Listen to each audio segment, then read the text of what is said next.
Hey, welcome to this video. This is a video all about why I personally believe that XRP will rise again with the adoption of xRapid, and we're going to be going over through a few of your questions from the previous videos that I've been doing on XRP. Just a reminder, this is supposed to be Friday's video that you would normally comment on to win the 25 Zems that we should give away on Moolah Mondays. So Monday is actually tomorrow because it's Sunday today. So I'm a little bit late this week getting this video out, and I'll go into the reason for that at the end of this video, and it's a cool reason, okay? So make sure you stick around for that. And without any further ado, let's just give you a brief summary, if you haven't seen the previous videos, as to what they were about. So a few weeks back, we did a video on how much XRP would be worth if the US dollar fell and all paper currencies all around the world fell, and crypto, as it is right now, completely replaced those currencies. And right now, XRP is worth about 10% of all cryptocurrencies in the market. So if it was to replace all of fiat money, right, all the paper money in the world, and all the money which is also digital money, right, basically it'd be worth about $300 based on that, or somewhere between $144, I believe it was, to $300, somewhere in that sort of ballpark. Anyway, the following video was all about the xRapid system and how much XRP would be worth based on how much it actually costs to facilitate all of the transactions which are currently being used by SWIFT. So it's about $7 trillion a day in volume, which goes through SWIFT. Because SWIFT transactions take about 3 to 4 days, you're looking at about $27 trillion worth of money all around the world being held up in banks at any one time in this sort of SWIFT system, which is currently in the process of being transacted. Okay, so it's 27 trillion because it takes so long for the transactions to go through. And we looked at, because XRP will send the transactions through in about 5-6 seconds, what that would mean and how much XRP there would actually be needed to actually facilitate $7 trillion worth per day. And it came about that if the price was around what it is right now, which is about 40 cents, they would only actually need about 1 billion tokens. However, this video is all about why I believe the price, irrespective of that, will rise on the adoption of XRP, and just what you guys had to say in the comments, which has made me believe that this is the case. So a lot of your comments all have a similar theme. We'll start with this one here by Barrett, and he says, "This is the first video that I've seen of yours, and I like your approach to the topic. It's well thought out, you've used up-to-date figures, and you take emotion out of the equation. That's my kind of video." So this is the previous video that we did on how much it would be worth based on xRapid. But he goes on to say, "However, you are missing one large piece of the puzzle, which is where those XRP are going to come from, i.e. if it's a billion XRP, where are those billion actually going to come from? When banks use XRP, they have to come from somewhere. So your theory is that they're sitting around unclaimed somewhere, which isn't the case. Someone has to sell them in order for the bank to be able to buy them. For xRapid to be able to use those billion XRP, someone somewhere needs to be selling those XRP, right?" What really impressed me about Barrett is the fact that he actually went over to Bitstamp, as he says here, using current Bitstamp open orders, that 5 seconds would pull from 45 cents up to 49 cents. That's a nearly 10% increase in just 5 seconds. And what if another bank initiates a transaction during the same 5 seconds? We've just eaten through sell orders all the way to 50 cents in the first 5 seconds of xRapid, right? So this is a very common theme. What Barrett here is doing is basically only looking at the fact that xRapid needs to buy $400 million worth of XRP, completely forgetting the opposite end of that equation. So let's go on and have a look at another comment.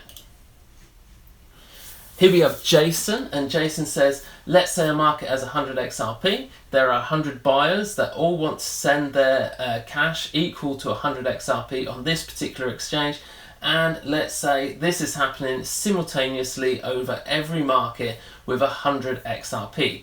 do you see how the price could go up dramatically to settle all the different orders? To add another dimension to this, if Bittrex sends 100 XRP to 10 different countries to settle, and you can see once again here with Jason, he's really focused on the fact that these buy orders, here he suggests 100 XRP of buy-in orders, completely forgetting once again that xRapid isn't a buy-in machine, okay? xRapid doesn't just buy XRP.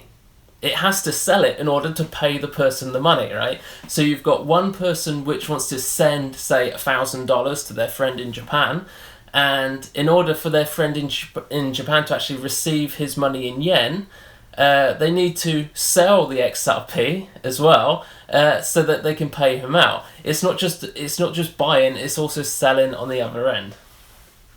So heading over to CoinMarketCap, we can see we've got a coin here. It's currently ranked 108 on CoinMarketCap. There's about 2,000 plus coins on there at the moment, so this is quite a high-ranking coin. It's currently $129, and its daily volume is about 6,000 US dollars. So as we go down through the volume here, you can see the volume is in around the sort of maybe 10 to about $30,000 per day. So it hasn't got an awful lot of volume. Bear in mind, if xRapid was to take all of Swift's $7 trillion per day in volume, then these figures are absolutely minuscule, right? You know, $20,000 a day is nothing compared to $7 trillion. But let's just say you was going to look at buying $200,000 of this mix-in token here. Now, because of its usual daily volume is about $20,000, you know, if you want to put in a buy order at that price, then you're going to see the price spike up significantly, right? It's going to be crazy because there's not that much volume going through, and there won't be that many people selling, there won't be that many sell orders. So as the sell orders are stacking up, you're going to be buying up and the price is going to go up quite substantially. However, if you're doing $7 trillion per day, then you have to have the liquidity in there. You have to have enough people selling and enough people buying. And fortunately, that's exactly what you would have, because every single transaction which goes through, which the average transaction with Swift is about 400,000 euros, which is, I think it was about $480,000, and there'll be about 820 of those on average going through every single 5 seconds. Okay, so every single 5 seconds you have 820 orders of around about 400,000 euros being bought up and being sold simultaneously all at the same time. So because there's so much there on the market being bought and being sold simultaneously all the time, being bought, being dumped, being bought, being dumped, the price will not move. The buy orders will cancel out the sell orders and the price will be flat. So let's move on and see what other people had to say. So we have Vishal over here, and he says that XRP is carefully designed to benefit from its increasing demand. Okay, and it won't just stay stable under $5 for a long time. The volume will increase its demand quickly, driving up its price. XRP's price is based on supply and demand, like everything in a free market. And the supply is limited to 100 billion tokens. Yeah, most of it is hoarded up by retail investors as of now. Most of it is actually still owned by Ripple and held in an escrow account to the tune of about 55 billion tokens. But Vishal says that its price will quickly go up. So moving on to the next comment, we've got Al, and Al says that this is way too constricted, Mooch. As many have pointed out, you are assuming the 39 billion tokens are available at any time. But they are in fact not. Most of these billions are owned by investors, me included, and are not available at exchanges at all. And this is just one point of many factors that can affect the price of XRP. Okay, so he's saying that the 39 billion, which are currently the circulating supply of XRP, in fact I think it's about 40 billion now if you look, we'll go into that in just a sec, He's saying they're not all available. However, as I pointed out in the previous video, you don't need 39 billion. At a price of 40 cents, you would only need 1 billion to facilitate all of those 7 trillion transactions per day, or $7 trillion worth of transactions per day. And if we move on to the next one, which is Jason Crowley, and he says, you don't understand valuation or liquidity. He says, a simple test of your logic and quick history search reveals this. XRP hit all-time high approximately January the 4th of $3.50. Its 24-hour volume was between 3 and 8 trillion. Now, I think he's messed up there. I think it was actually billion, not trillion, because that would be ridiculous. Completely. But he goes on and says, that's only 350k US dollars every 5 seconds with virtually the same supply as today. Again, you know, it wasn't 6 to 8 trillion. Anyway, and yeah, it reached $3.50.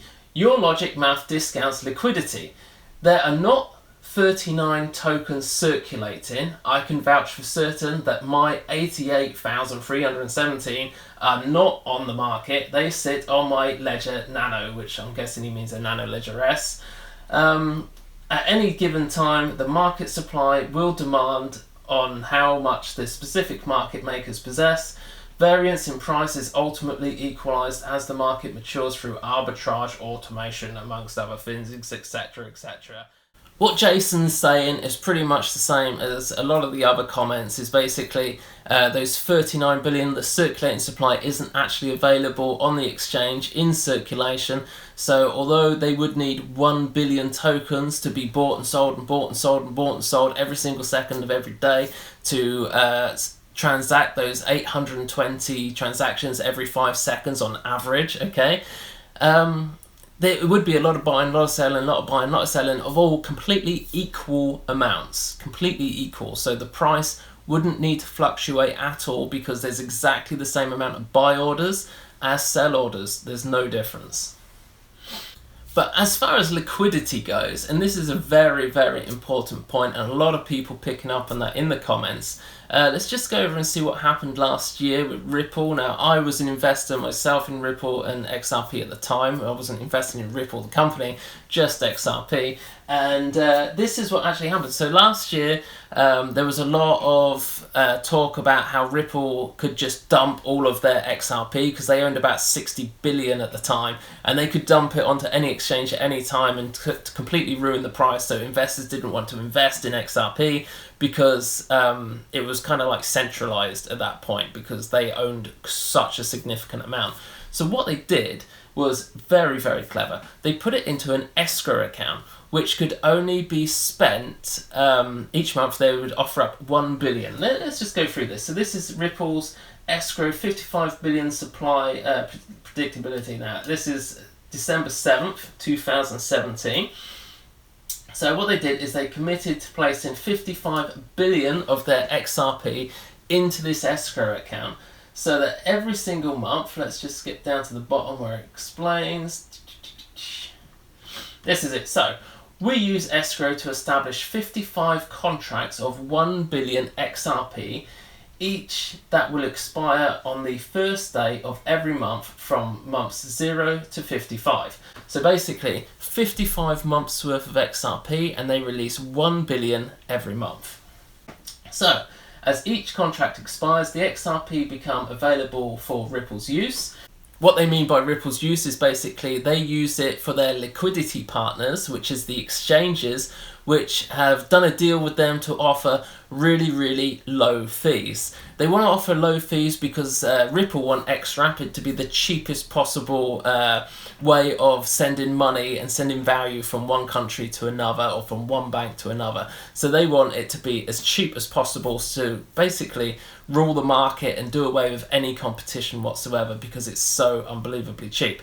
So they've done that by basically incentivizing their liquidity partners, the exchanges, by offering them XRP at discounted rates, so that they can, if they don't have enough on their actual sell books to provide the liquidity, they just get it from the escrow account, and can buy it at discount. So they're offering very low rates, very low fees, but they can make a little bit extra because they're getting to buy some XRP from xCRO and sell it into the market and make a little bit on top. However, not all of the billion gets sold to exchanges every single month because there's just not enough volume in the market right now for that. It says here that we'll then return whatever is unused at the end of the month to the back of the escrow rotation. For example, basically what they mean is, say they've got 1 billion available to be sold, but they only sell, say, 100 million. So they've got 900 million that just goes back to the back of the queue, and it's 55 months on a rolling rotation. However, it could end up taking 70 or 80 months to actually roll out all of this XRP. Now, if we come across and actually have a look at XRP, you can see the circulating supply. Some of those people in the comments just from a few weeks ago were saying there was 39 billion, and right now there's 40 billion in supply because there's more and more being added all of the time. And you'll see here that the maximum supply is 100 billion XRP, but the total supply is a little bit less. This is because with every single XRP transaction, there's a tiny little bit of a burn, so some of the token will get burned. Not an entire XRP, just a small fraction, very tiny amount. And the circulating supply is constantly going up, but I'm sure you might have noticed, if you're a little bit clever, you'd have noticed that the total supply minus the 40,000 in circulation doesn't come to 55 billion that they have in escrow, so where's the other 5 billion XRP?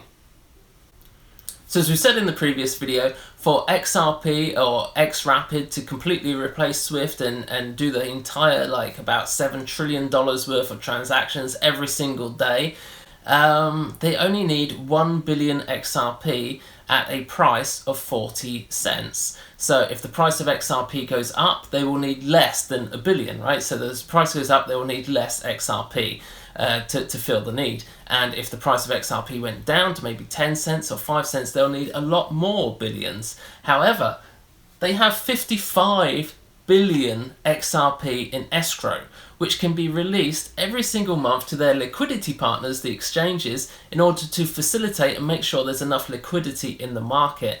If personal investors, private investors, retail investors believe that they can hodl 88,000 or whatever it is and think that they're going to sort of grab these big bankers by the balls and make them pay more for XRP and force the price up, you got to be kidding me, right? There is no way the guys at Ripple are going to, offer this to the banks with anything, thinking that these small little investors are going to be able to influence the price one way or the other. Absolutely not, guys. I mean, these are very smart people, right? And they thought all of this through completely, right? They've done these deals with the liquidity partners. They've offered them very nice, lucrative rates so that they can actually buy it from the escrow account every single month on demand, making sure that the speed of the transactions is not affected and the price of the transactions is not affected.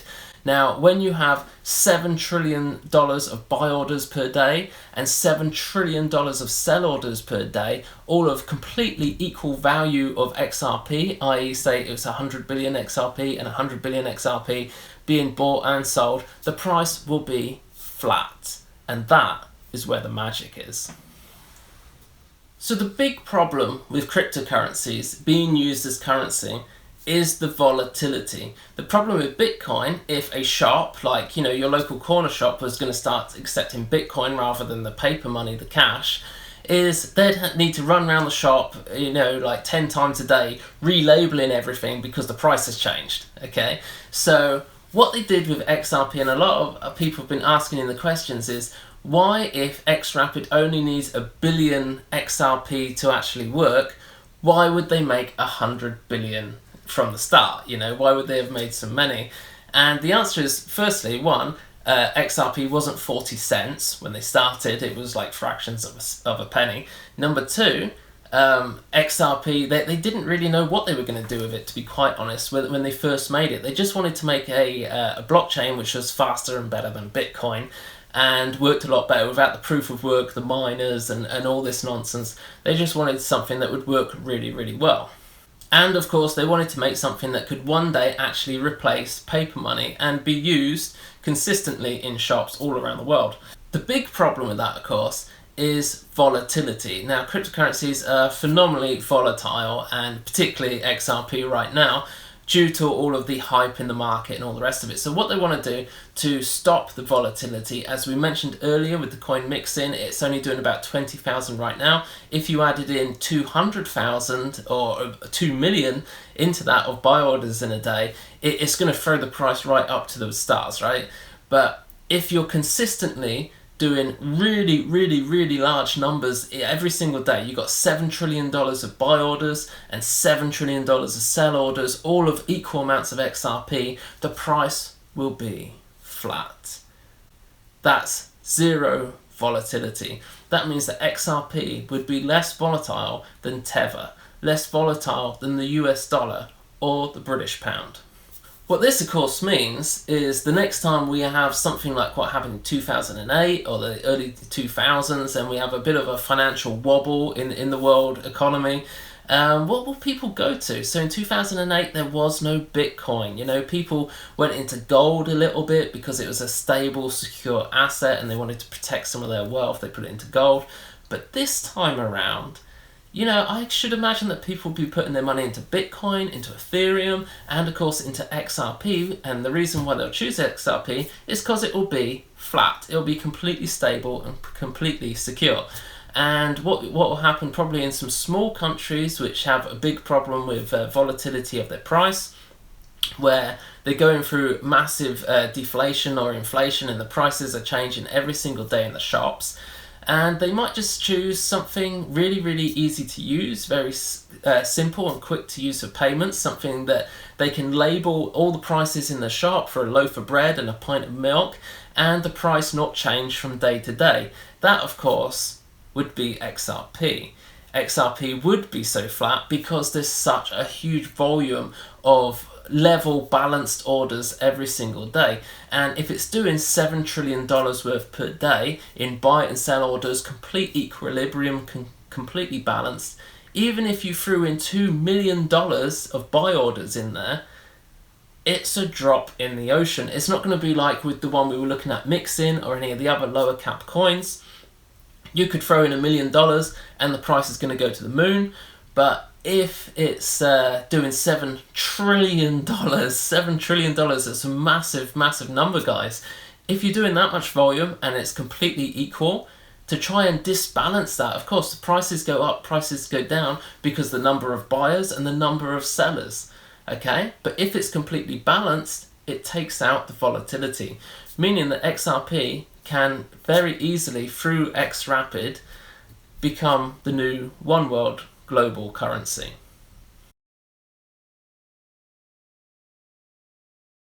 But hey, before we get ahead of ourselves, obviously that could take a very long time to come about. Let's just have a look at some of these other questions that we've got. So we've had a lot of this. This is Raw Els, and he says, "Hi Ben, sure you're sick of XRP, lol. But what is your opinion of Susan from Esoteric Trading Solutions and her $334 prediction? She seems very genuine, but a lot of experience in banking and trading." Yeah, I've obviously heard of Susan. I've seen her videos for a few months, and we'll just go and take a look at that in just a moment.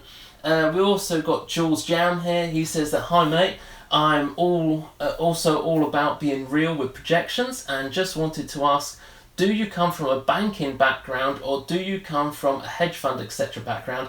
I'm only asking because I follow Susie from Esoteric Trading Solutions, and she comes from a banking investor background, and I would like to get your opinion on her thorough breakdown in the following video," which is the video. I'm going to show you a clip of that video, which he's suggesting just a second, because it is a main video which has got hundreds of thousands of views, or thousands of views, I think just under 100,000 views to be honest. And we also have Trexia. He says, "Hodl, Australian bankers deep and lengthy analysis of XRP." Exactly the same. This is the video. So we've got xRapid going live. would mean that in the first year, Susie says it's going to do $124. It will be the value of XRP in the first year. The second year, $334, and in the third year, $892 per XRP. So let's just take a quick look at Susie's video, and then we'll go over my analysis of that. So if we assume that the net present value of their cash flows is 12.49 trillion over 100 bill, I'm actually saying in the first year, one XRP should be $124 or 125 bucks. If we assume that the cash flows with a very simple valuation model using the discounted cash flow or the net present value is 33.4 trillion over 2 years, then 34 trillion over 100 bill puts one XRP at 334. If the take-up rate of X current is higher than 10%, which is very low, that will also increase the value of XRP in a sophisticated market. If xRapid, if the clients start going from X current to xRapid, which is what I expect in the next year or two, or even in the next 6 months, that will also increase XRP's price. And as I said, if you look at the technology of Bitcoin, it is old technology, old technology. It could take up to 48 hours to settle because of the miners issue. If the miners have got something else to do or getting paid somewhere else or whatever. So, a couple of months ago, you might remember that Ripple actually released a statement asking all YouTubers and other people pushing XRP to just tell their audience, basically, that Ripple is not XRP, and XRP and Ripple are completely different entities. What Susie's done in her valuation, now, I don't know if she's from a banking background, you kind of got to take her word for it, and I've got to agree with some of the comments. I do believe she's a very genuine, very nice lady. I can kind of imagine her sat at home alone with her cats, and I think she's really cool, and she's Australian as well, and I like Australia, and I'd like to go there, maybe meet up with her someday, sit down and go through her numbers. I'm very interested to see if she could actually do a review on like Facebook or Twitter or some sort of public company to see if the models that she's going through in the video are actually genuine and work or not, So for a start, she's doing these models which you would normally do on a public traded company, something like Ripple, which is, by the way, a private company, so you can't actually invest in Ripple. But she's using those based on Ripple's money that it's going to make by using the xRapid system. So Ripple makes its money on fees, as do the exchanges, as do the banks. The value of XRP is completely and utterly irrelevant. They don't care, because if someone's sending $100, they will make a fee on that. Let's call it 0.5%. And if the banks and the exchanges and Ripple itself is going to be making its money on the fee of the 100,000, whether the XRP is $100 and they only need to send one XRP, or the XRP is like $1 and they need to send 100, they're still making 0.5%.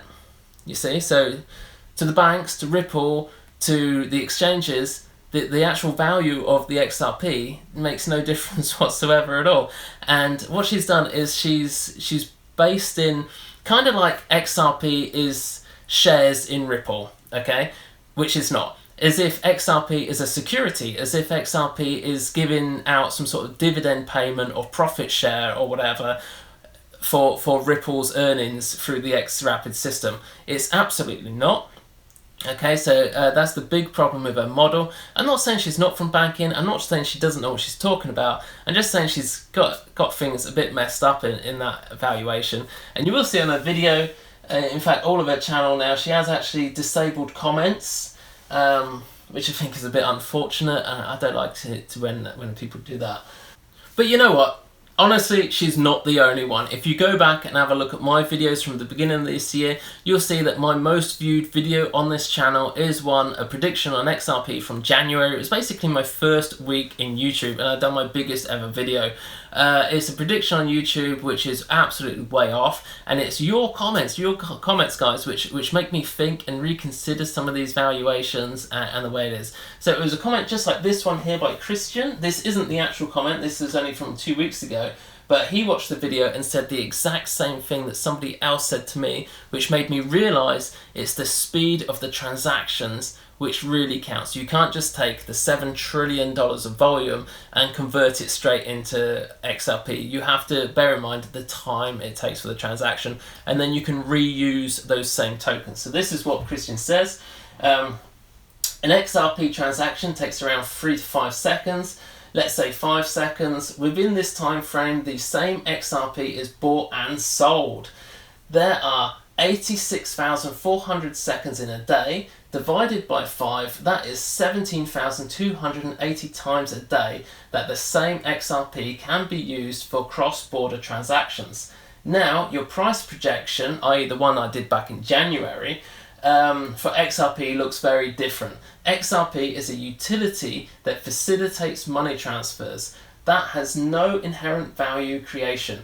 XRP is not an investment security, even though you may think so. XRP does not provide any rights to the underlying Ripple business and its profits. Ripple Labs sits on a humongous mountain of XRP, the 55 billion which is there in escrow, worth a cap of 20 billion anyone. Yeah, so what he's saying, and what I said there on beliefs, I absolutely agree 100%. And because the video he was watching was one I did back in January where I got it completely wrong, just like the video which Susie did from Esoteric Trading. So, you know, people get it wrong sometimes. I mean, look at the banks. You say she's from a banking industry. Did bankers get it wrong in 2008 with the mortgage industry? So, you know what? People can get it wrong, and that's fine. I don't think there's any shame in that, as long as you sort of admit it and sort of come to your senses and put something good out there. And but anyway, let's move on now and get into what I'd like to see from you guys, which is basically comments like the previous ones. As this is the Friday video, you will need to add in your NEM wallet address at the end, and I'll be sending you 25 ZEMs if you're the winner in Monday's video. But in that comment, if you could put in your beliefs and your views on how you see XRP going, and if you think I'm wrong on something, then please tell me in the comments, because I'd love to know your views on that, and in a well-constructed way like the ones that we've seen. However, this one here, we have one from Stuart Mabbott. Now, you might have been attacked by this guy here in the comments. I don't particularly mind it myself. I'm quite open, and you know what, I was in the army for 8 years, and a bit of verbal abuse or whatever, it really doesn't bother me at all. But here he is. There's a guy here called Life Lessons. Seems a completely honest, genuine guy. So he says, very informative, probably the most honest XRP vid I've seen today. But it's very nice. And Stuart Mabbott comes straight in, which, like he did in hundreds of comments here on the channel, he says, Life Lessons. I guess that this is the only one you watched then, because it was garbage. And then Life Lessons, he's a cool guy. He comes back, he says, I've seen that the people spend up to 100k on XRP, buying at its peak, listening to all the hype, and then the stress as it dropped and it pulled back, and at a huge loss after listening to all the FUD disinformation. So basically he's talking about people which he knows personally, which invested on the peak because of the hype, and now they've sold, they've lost everything. And he says that he hodled my XRP. It was eventually rise back. Yeah, dear, what is happening with my reading? He says, yeah, it's eventually going to rise back up and my money will cream the profits. What Ben is doing is providing us with his technical analysis and putting it out there, and it's up to us as individuals to decide what it is that we want to do. So, Stuart Mabbott, what is your analysis on the matter of XRP? And this is it, guys. This is what I want to ask you guys. You know, if you're going to comment and say that you disagree with me, then please add what is your view and why you believe that that's true. But anyway, Stuart Mabbott, he gets back and says this. Life lessons. I have nothing against people making informative videos, but this video is full of misinformation. He has no grasp of how price and market cap are linked. He has it completely back to front. His analysis of where the price can potentially go doesn't include so many other factors, or take into account the actual available coins and not the total coins in circulation. Volume is what drives price more than anything else. I am not going to waste my time anymore on this absolute trash. His facts are incorrect and his inability to actually learn from all the information out there is tragic. Nothing personal against him though. Okay, I'm sure he's a nice guy, but to put out the uninformed, uneducated and irresponsible video is not acceptable.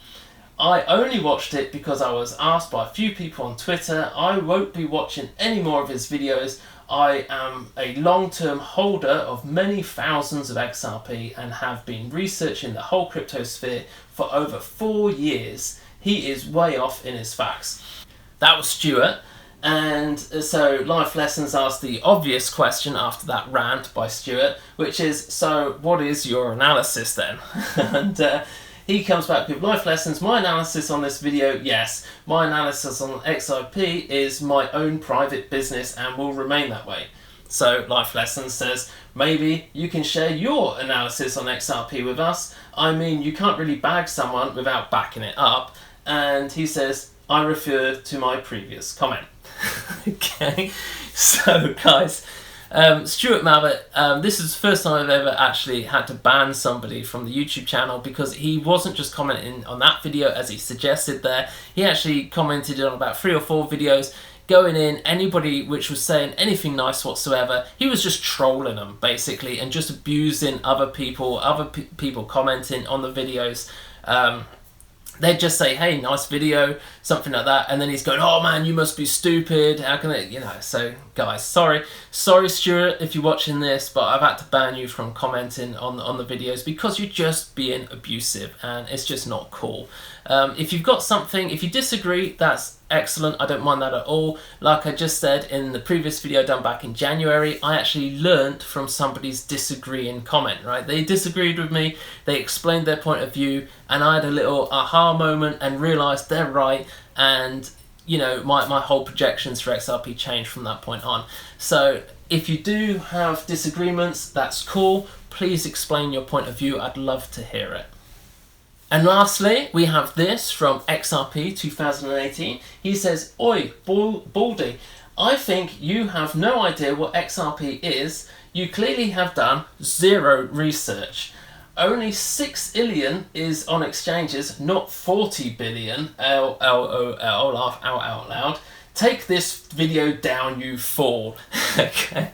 Now, XRP 2018 is not getting banned because he hasn't just gone out randomly abusing random people, but yeah, this is the sort of low quality comment that I'm talking about. You know, he's sort of come out, said I'm wrong, but not actually backed it up with explaining his point of view. So please, if you do comment, if you do disagree, just explain your point of view and why you believe that I'm wrong. That would be ace, okay? So anyway, as always, please actually comment below because on Mondays we give away 25 cents every single Monday for the next year.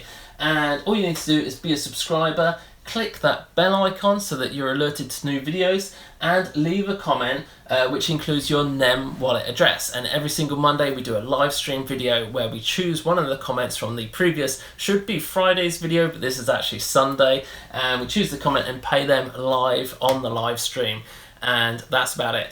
So the reason why this video is getting out to you guys so late is because my work-life balance has been totally messed up this week because my wife has yet again flown out to the Philippines where we really love that place, we really do. So we've got a couple of friends out there called Ron and Joanna, and they do some work in the dump site in Manila, working with the poor families. There's thousands of people living out there on the dump site, and what they do is actually help the young people and the kids, help them with food, help them with education, get them through school. They have a lot of trouble trying to get jobs because of where they're from. So if they can actually help them to get educated and raise them up out of that place and onto a better future. We absolutely love this, and this is something that, you know, if you're going to make money, I love making money on the stock market, I love making money on crypto, but if you can actually put it into something worthwhile, it just makes, that is really what life, in my opinion, is all about. I love it. So I'm just going to share with you a small clip of a video of what it is, and please enjoy it. There will be a link down below if you want to see the full video, or if you want to check them out on Facebook, please go ahead and check that out.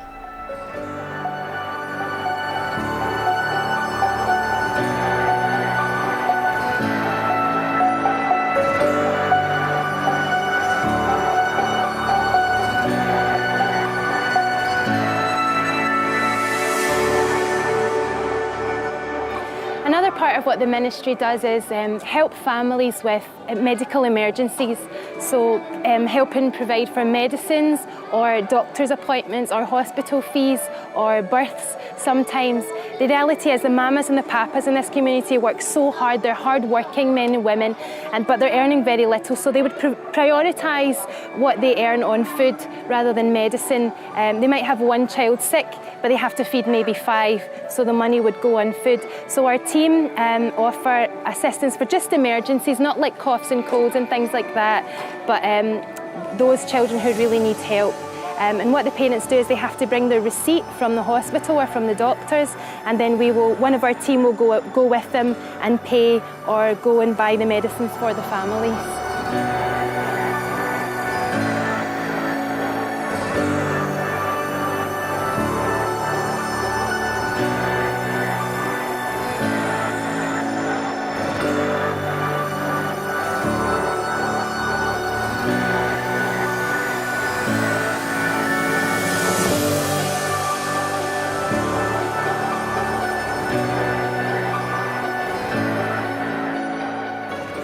There are very many capable young people in this community, teenagers who have dreams about going outside the community and getting work.